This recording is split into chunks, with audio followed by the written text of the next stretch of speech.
యువతరానికి మార్గదర్శి, భావితరాలకు వెలుగు నింపే నాయకుడు చంద్రబాబు నాయుడు మరియు యువనేత లోకేష్ గారికి రాష్ట్ర ప్రజలకు నూతన సంవత్సర మరియు సంక్రాంతి శుభాకాంక్షలు. ఇట్లు Animini Ravi Naidu, sports authority chairman. Om నమో వెంకటేశాయ. ఈరోజు 2026 సంవత్సరం నూతన సంవత్సర దినోత్సవం సందర్భంగా నా కుటుంబ సమేతంగా ఈరోజు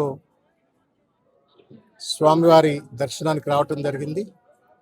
అత్యద్భుతమైనటువంటి ఒక దర్శనం ఈరోజు ఇక్కడ జరిగింది.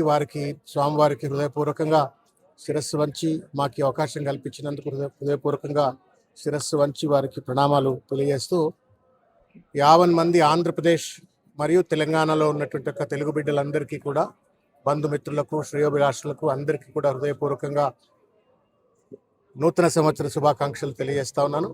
ముఖ్యంగా తిరుమలలో ఈరోజు ఒక పండుగ వాతావరణంలో చైర్మన్ బిఆర్ నాయుడు గారి యొక్క నేతృత్వంలో మరియు మొత్తం 50 మంది టీటీడీ సిబ్బంది అంతా కూడా అద్భుతమైనటువంటి ఒక పూల అలంకరణ, రాత్రిపూట విద్యుత్ దీపాలతో అలంకరణ అద్భుతంగా చేసినారు. ఒక భక్తి భావన ప్రచురలేటువంటి ఒక రీతిలో అద్భుతంగా ఈ యొక్క నూతన సంవత్సర వేడుకలు, వైకుంఠ ఏకాదశి దర్శనాలన్నీ కూడా అద్భుతంగా అరేంజ్ చేసినారు. అరేంజ్ చేసినందుకు వారికి కూడా టీటీడీ యాజమాన్యానికి, సిబ్బందికి అందరికీ కూడా హృదయపూర్వకంగా ధన్యవాదాలు తెలియజేస్తూ మరొక్కసారి ఆంధ్రప్రదేశ్, తెలంగాణలో ఉన్నటువంటి ఒక ప్రజలందరికీ కూడా హృదయపూర్వకంగా నూతన సంవత్సర శుభాకాంక్షలు తెలియజేస్తాను. చరిత్ర సృష్టించినోడు ఇప్పుడు ఆ చరిత్రని తిరగరాయబోతున్నాడు. అబద్ధాల గోడల్ని బద్దలు కొట్టి నిజాలను రాగా మీ ముందుంచబోతున్నాడు.